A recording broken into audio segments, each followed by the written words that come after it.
Hey guys, it's Angie Chu with Baby Boom, and I've got a tutorial for you guys today. So you might have noticed with yesterday's vlog, the intro music was a little weird.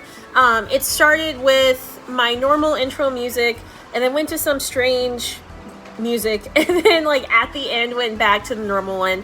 That was inadvertent. So I've used this intro so many times, and for some reason yesterday it flagged.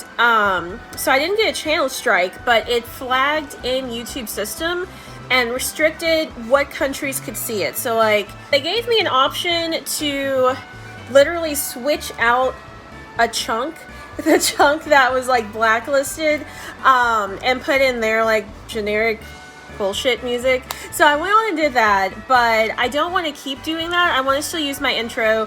So I'm going to show you guys a trick to get around copyright restrictions for a lot of songs on YouTube and Twitch and Facebook, and that's simply done by raising the pitch. So I'm going to show you guys in real time how I do this for my personal intro. So this right here is my personal intro that I use for all my Betterish vlogs, and this whole audio track is what is now, or at least half of it, is flagged in YouTube system for some reason. Even though they don't care about the old vlogs, they flagged my vlog today, December 1st. And I know that Facebook and Twitch have recently done a lot of different copyright updates, so I'm willing to bet they've done something on YouTube's end as well. So this right here, this bottom track is my audio track, and this is how easy it is. So you can use any editor. I use Vegas Pro 11. But what you're going to want to do is go to where you can edit the audio track itself. And what you're going to want to do from there is shift your pitch.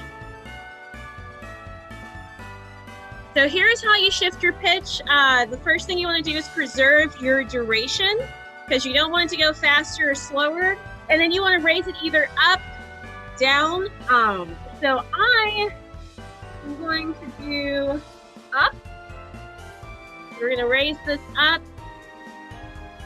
That's it. So now this is shifted up. It's not going to get flagged. And I'm going to go ahead and just render out this whole thing. So now I'll be able to use this updated version for all of my videos. So this is really helpful if you've recorded footage like of a wedding or something and a song is playing in the background and YouTube or whatever you're using says no, or if there's a song you really want to use and you don't want to get a strike on your channel, or something like this happens where it's, you know, just a random, you know, remix that should be covered under, you know, royalty-free copyright law, and all of a sudden it's flagging, just shift your pitch up or down and you are good to go.